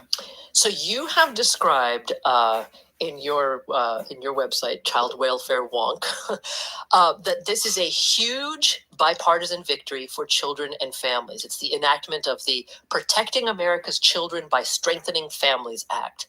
What makes it so huge in your eyes? What makes this so huge is the shift that it represents to thinking about how we can really focus on helping families before they ever experience a crisis. If you think about the analogy to our healthcare system, the emergency room, the hospital, that's where we have the crisis response, the heroic efforts to intervene when something has already gone terribly wrong. We already have a lot of emphasis and investment in that in child welfare in the form of investigations, crisis response, and foster care. And the big opportunity is really going further upstream. Just like we need to support primary care to be able to help people before they ever get sick, if we can help families before they ever experience that crisis, we're able to avoid it. So keeping families out of crisis, essentially. I mean, that does sound like a really big deal. I have to say, I struggled a little bit with finding, solid numbers on how many people we're talking about here. I mean, I saw the Anna E. Casey Foundation reported that in 2022 there were 500,000 children in the foster care system. But does this reform touch even more families potentially than that? I mean, how would you classify its hugeness? Absolutely. I mean, if you think just last week, the Federal Children's Bureau released their updated data on child maltreatment. So we know roughly 7 million children per year are the subject of a report to Child Protective Services. And then from there, there's the process of investigation and figuring out if abuse or neglect has occurred. That's not a neutral experience. So even if there hasn't been any harm for that family, that's a huge disruption to their life. Okay, so there's a lot of people who come under this umbrella that could potentially feel an impact from this reform. Now, it lives within the Social Security Act, right? And it's lives under something called Title 4B. Can you explain that? Yeah, what a name, right? It's for something so consequential. Yeah. You'd think you would have an exciting, fun name with a nice ring to it. Instead, we get some Roman numerals and letters. So in the Social Security Act, we have lots of major public policy for children and families, and Title IV of the Social Security Act has some huge programs. And so Title 4B is this big federal law that provides investments to support state child welfare agencies and create some sort of ground rules, a floor of standards for how agencies do their work, and then make some really important investments that are very flexible so that states and communities and public-private partnerships can do the work that they know that families need. Okay. Now, since it's in the Social Security Act, that would mean that it would have had to undergo reauthorization several times, right, in the past 20 years. Yes, Title 4B is on usually a 5-year cycle, so it goes through updates every 5 years or so, unless Congress, decides to take shorter term extensions, which they've done at times too. But what I understand is that this. The passage of the Supporting America's Children and Families Act is the first major reform in 15 years? How did that happen? First major reform in quite a few years. Yeah, I would say there's been several major reforms that this really builds upon. So dating back to the Fostering Connections to Success and Promoting Adoptions Act back in 2008. And then we had the Family First Prevention Services Act in 2018.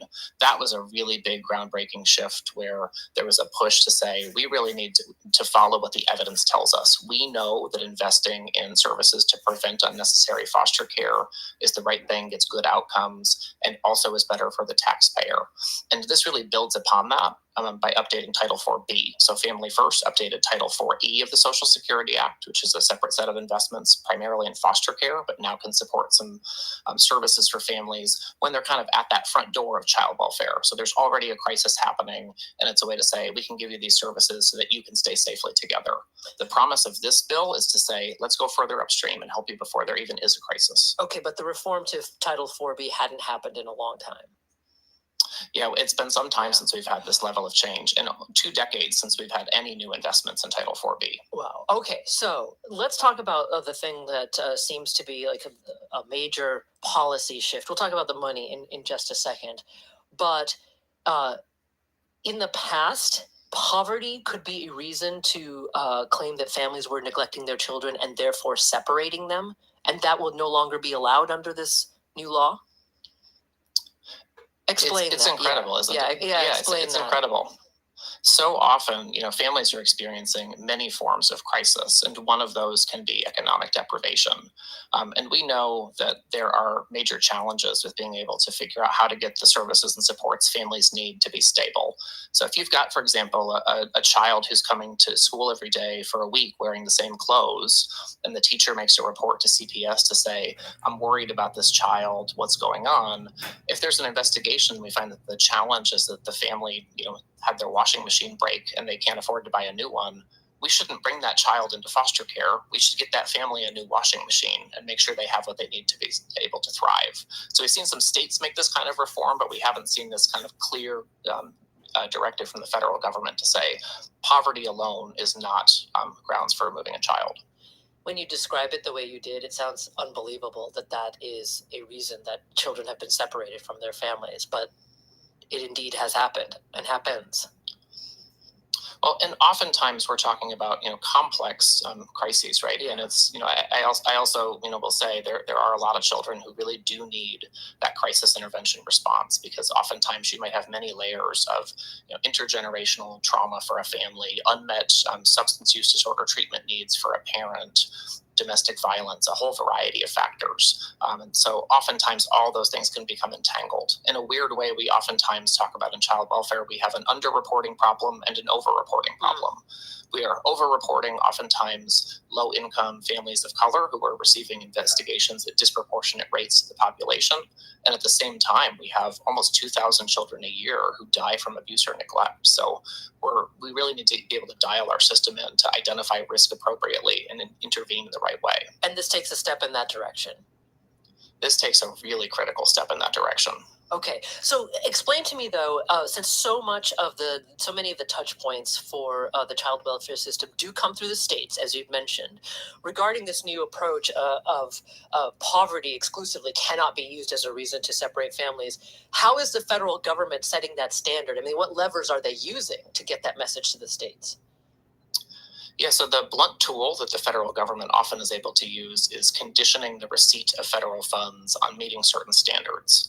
So under this program, for example, states every 5 years have a plan that they send to the federal government that outlines everything that they'll be doing and gives the assurances that they have the right rules and regs and requirements on the books. And so this is one of those many things that will be required to be able to demonstrate to the feds when you receive this funding that you're following these rules. Okay, I see.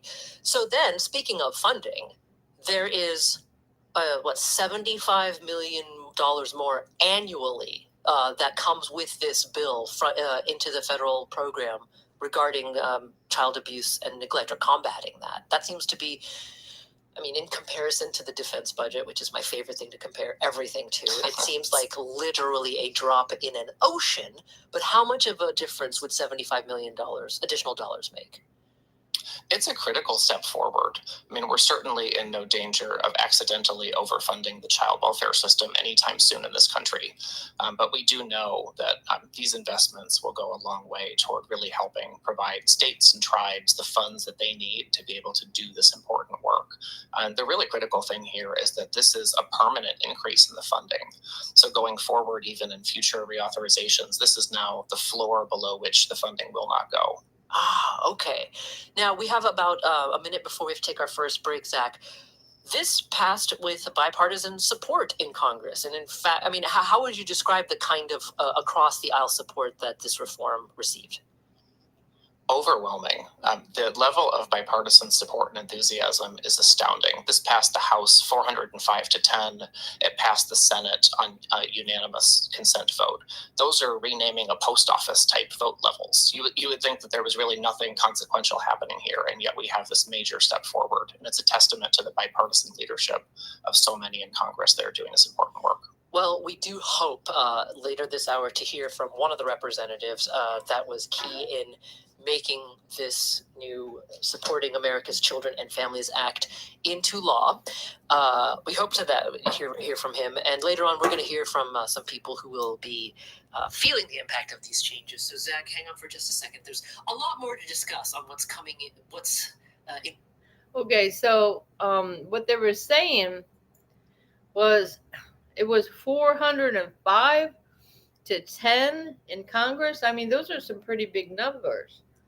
My nose is running now. But, I mean, that was diving in deep. I mean, we've only went into that 12 or 13 minutes. Yeah, it seems like they're going to do some more in depth, but maybe we could do that on another show as continue that on. Because we've been rolling for a while. I don't know if Danielle is still in the house, but I think we're going to end it here. And if anybody's still out there, I really thank you all for joining. Thank you, Dr. Death, to being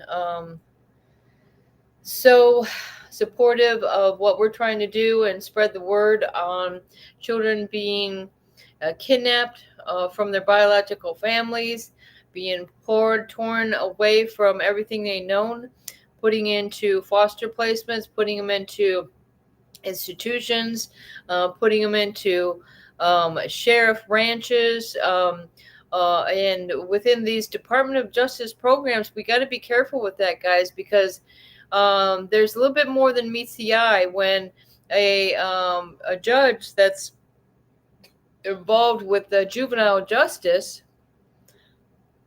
Think about it. How is that connected?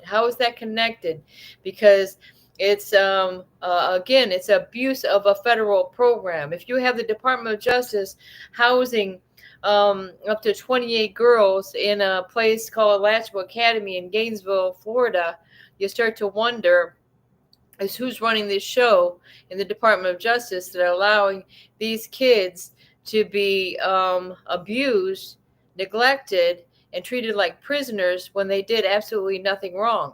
Because these are court-ordered, as far as I understand it, that these girls having to be subject to this horrible situation. And maybe they had a little, maybe they have some delays. Maybe they got in some trouble with the law. Maybe they stole something from the store, and all of a sudden they're treated like a murderer or something like that. It doesn't make any sense. Where do we draw the line, people, as far as how people that are standing up in front of judges as well? And in another instance, it makes me think of my husband. There's a guy that was a convicted murderer standing in front of a judge in a courtroom, threatening her with every breath that he took. He was threatening this judge with her life. And the judge didn't change the sentence for the guy, just didn't even look up at him, just messing with her paperwork. And she continued to give him a sentence, even though he was doing all that. And to her, that didn't bother her at all. But some judges might think that they want to stalk people and then take their entertainment and twist it around to some weird kind of way. It's just disgusting, because the truth is that you're the one that's doing the wrong thing. And these judges, I'm sorry to say that it's been going on too long. And I'm sorry that you have a guilty conscience, but things are coming to a head, and you might as well just come out and let everybody know what you did, because maybe things will go better with you, with the guy upstairs, okay? Because that's the guy you got to contend with, is God himself, okay? You might think you're getting away with this stuff in the courts, and you have these people in the courts that aren't doing their jobs and letting this stuff go on and on for years and years. But in the end game, you're gonna have to contend with God, okay? And all you have to do is get into your Bible and know that it won't go good for you. And what I try to do is strive to be more like Christ-like in my life. Okay, try to follow the commandments, and just to try to understand is what God's will is for me, and how that I could help the children. How can I help this country? How can I help myself? How can I make a difference? And I'm just praying that the Lord gives me the answers, because it's been a struggle. It's a struggle, and we got to persevere, and we got to go on. We got to go on, and we can do it, y'all. And probably Danielle is off into sleepy land, and so I'm gonna head out. Hopefully, she's gonna end the show. Are you there, Danielle? Let me see.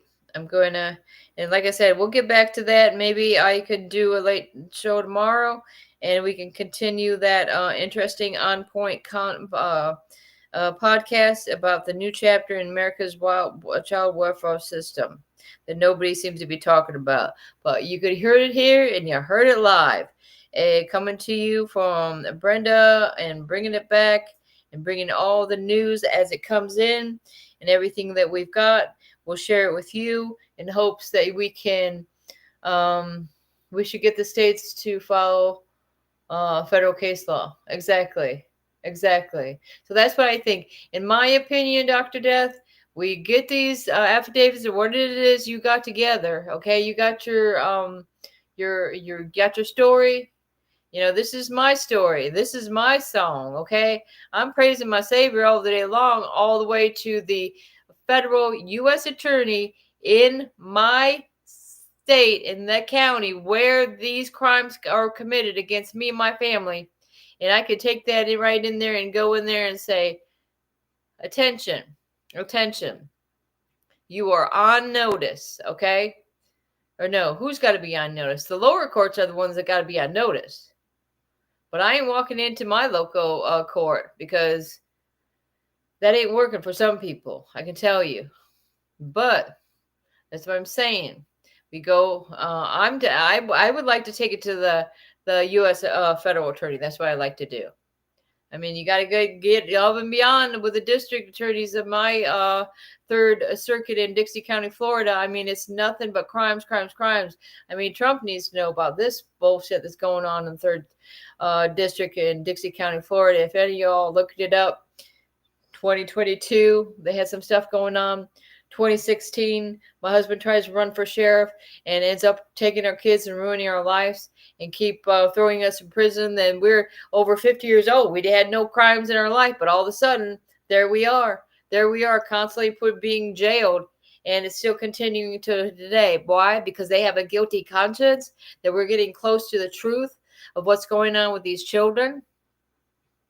I mean, what have they done to our kids? Where are they is the question. Where are the missing children? And why that families that know where their kids are and know that they're with maybe another member of family, or maybe they're in a foster placement, why can't we have free and complete access to our children and our families? Why are they interfering with us and interfering with our right to raise our children as we see fit? Because I think I did a pretty damn good job, and I'm sure all of you out there did a damn good job raising your kids, and you're the best parents in the world. In fact, I think that just goes to show you that you're excellent parents if they've come into your life and just take your babies away from you. That just goes to show you you're probably one of the best parents out there. Probably the best parent in the state where you live, I could guarantee. And that's why they want to take that away from you and try to destroy you as they exploit our children. And it's just a sick world where we're living in, that we can't even get any attention. What do we got to do? Blow off some fireworks for 4th of July? You know, these kids are going to be out there, and they're going to be retaliating because They want to see justice. Not only the parents, they want justice. And they know what's right. And they know what's wrong. Okay? And it's not going to end peacefully if we just don't get our kids Are you back. still live? Oh I my guess. God. Hey, my bad. I don't know what the hell happened, but I'm trying look, to I'm just sitting here. I'm like, whoops. wrap I said, where's what? I said, why am I still hearing Brenda? I said, what the hell?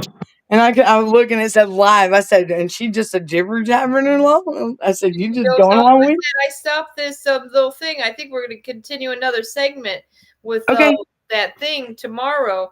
But Okay. I'm just Everybody's wanting to listen to it? we got to finish it up. Yeah, about that thing that Biden signed? Yeah. It's interesting. Yeah, that is a good podcast. I like the way that they went in. Uh-huh. They're going to introduce some people. Yeah, and some senators from Illinois. But the thing is they say later on in that podcast, they say that we have to be the ones to implement it. We have to push our states and our local governments to implement it. Otherwise, they're not going to do it. Well, good luck with that, because I swear to God, I don't know if they've put blockers on my phone or little alerts. I think maybe I'll use my spare phone and start calling these senators and congressmen again, like I did throughout all these years where I got absolutely no. And like Dr. Death just said, we should get states to follow Fed laws. They're supposed to. They're supposed to, and they're not. Yeah. Well, we got to bring the problem to the fact that they're not. And that's what they say on that podcast. Like when you'll probably hear it tomorrow. They promote that. They not promote that. They emphasize that we got to be the voice. We got to be the ones to say, hey, otherwise these states are not going to do it. And that's what they're doing right now. They're screwing over the federal government.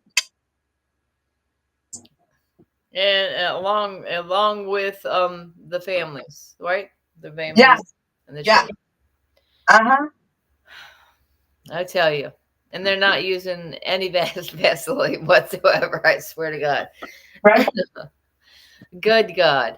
They're only going to do what they're going to do to benefit themselves.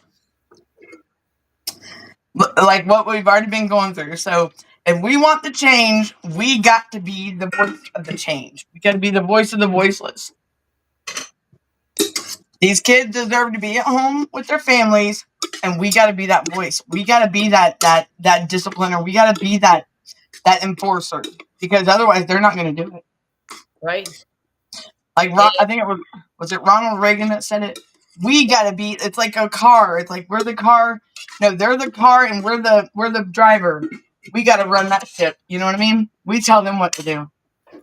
We just got to have balls to do it. We've got this. All right. We've got it. And we just gotta I don't even want to go there with my ideas, with my little innuendos. But I just say strap it on. Strap it on. Oh Lord. Look, that can be taken in so many ways. Woman, Lord Jesus, help us. Brenda's on a roll now. Oh Lord. Watch out, Brenda's bringing it back, y'all. Good shit.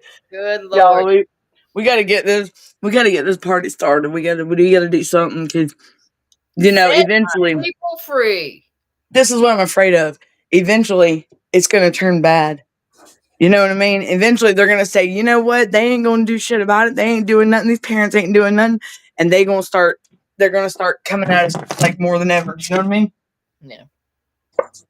I have that feeling, y'all, and I mean, tell me if I'm lying. I think, well, some of us it's already happened. I'm just like, Yeah. we can do something before it happens to somebody else. There's parents out here that are not going to be able to know nothing about, like, that are trying to find out where their kids are. You know what I mean? Like, that still, we don't know where some of these kids are. That we're looking for. Does somebody have the answer? What is it? Because we haven't come together as one. I know that. I mean, because look at, like, even with Gunner's shit. they're doing it themselves, but they're opening that door for everybody else. Well, why can't we just come together as one, right? Yeah. Yeah. The person with the answer is going to be the one to come together as one, not this. Oh well, I'll let y'all do it yourself. I don't agree with that with Gunner's situation. I don't. I don't agree with that at all. But that is him and his wife's doings. I can only do so much. You know what I'm saying? But at the end of the day, if we all was gonna do it, we all got to come together. And I mean, we can't just be in it for ourselves. You know what I'm saying? Right. Because if we're doing this for the kids, then that's called we unite as one. And Unite it's means not one. about like, oh, I know more than you and I know more about this than you or whatever. What it is we're all victims and our children are suffering, our families are suffering, Yep. and we're, like I say, we just got to come together as Yep. one Yep. and unite. And Yep. it's just like I mean, we could be the new wave of, I mean, what do you got? You got the Marvel comics, you got the DC comics. We have Yep. we're gonna be the heroes of Of the future. The future. Is this a new beginning? What is it? What is it? I know it's gonna have to be a game changer somewhere. Yeah. Because they can't keep running they can't keep running this like this. Kids are gonna be screwed in the future. There won't be no familial bonds. There won't be no togetherness. There won't be no communities. Think about it. They'll just end up making Ain't gonna be shit. more and more prisons and jails where they can lock everybody up. Everybody be living like the prison, like a prison life. I've been there, done that, got the certificate. Trust me, you don't want that. People that have been to prison, you don't want that. Our kids that have been in these residents, when they're in foster care, it's just like prison. That's what you see. You weren't even around, but I was just saying that earlier. How it's just the same. It's just the same. Well, I saw it. I've lived it, and I also seen it at Devereaux with my son. Mm. I mean, he had to request to use the bathroom, and then they wouldn't even be in a hurry to let him use the bathroom, and he'd defecate in himself. See? I mean, even when I was in prison, I didn't have to ask to use the restroom. Like, we had just got to go to the bathroom. I mean, this is a grown ass kid that can't even go to the bathroom. It's bad. But he wasn't the only one. There was other kids. You know what they did with my daughter? Okay, so my daughter was on her period, and they drove her for 4.5 hours to get to the visit. They didn't bring any pads at all with her. She was sitting in the chair, and then in the notes, the lady sits there and takes her little freaking notes, and she said, "My daughter, defecated stuff." When the fact is that she was on her period, and they didn't give her any pads. So that's bad. That's pathetic. I'm in my bad.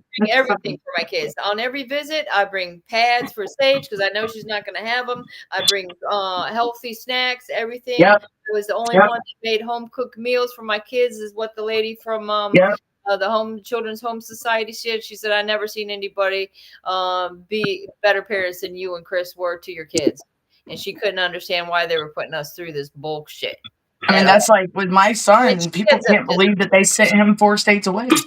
They can't believe that they fucking even listened to this family member. Like, but I've got 2 other kids that weren't taken. They weren't put in foster care. If I'm such a bad mom, why wouldn't my other 2 kids taken? Right?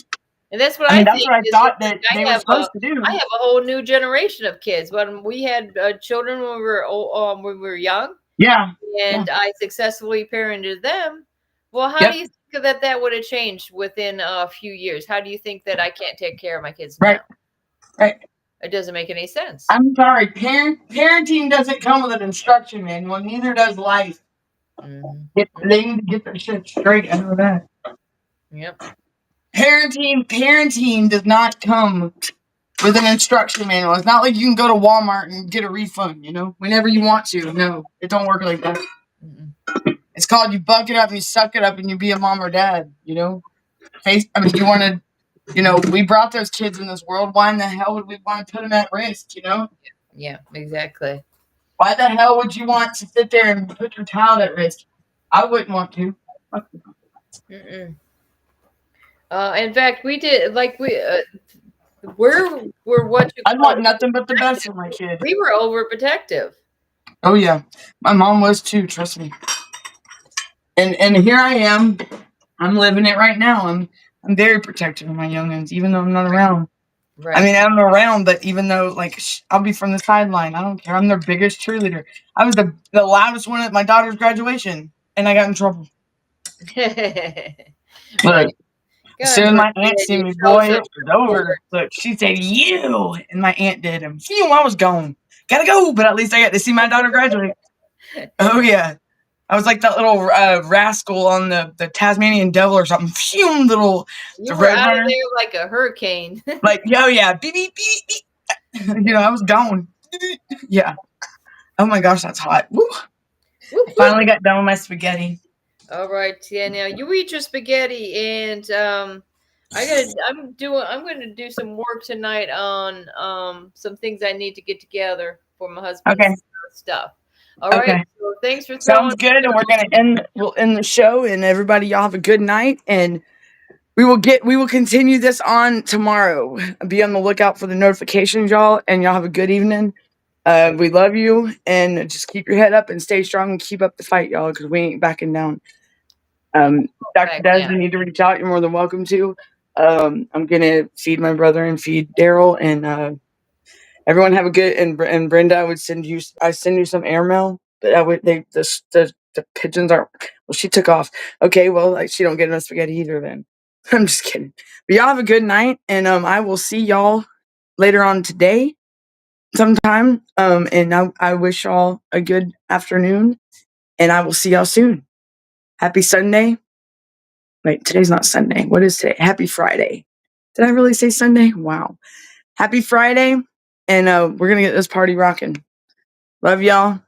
If you need me, reach out. See y'all soon. Bye, everybody.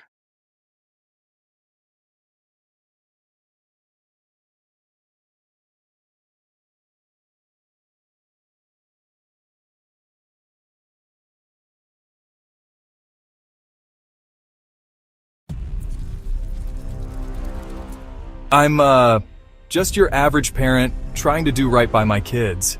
Never thought I'd have to, deal with something like this. It was a regular Tuesday afternoon. The kids' toys were scattered everywhere. Then there was a knock at the door. My heart sank when I saw who it was. Hello, I'm from Child Protective Services. We've received a report and need to inspect your home. I didn't know what to do. They wanted to come in, look around, talk to my kids. My hands were shaking. I felt like I was doing something wrong even though I knew I wasn't. But then, I remembered something I'd read online about knowing your rights. I took a deep breath and said, "I'm sorry, but unless you have a warrant, I can't let you in." The CPS worker looked surprised. They weren't used to parents knowing their rights. It wasn't easy, but I stood my ground. I protected my family's privacy that day. Remember, when CPS knocks, know your rights. It can make all the difference.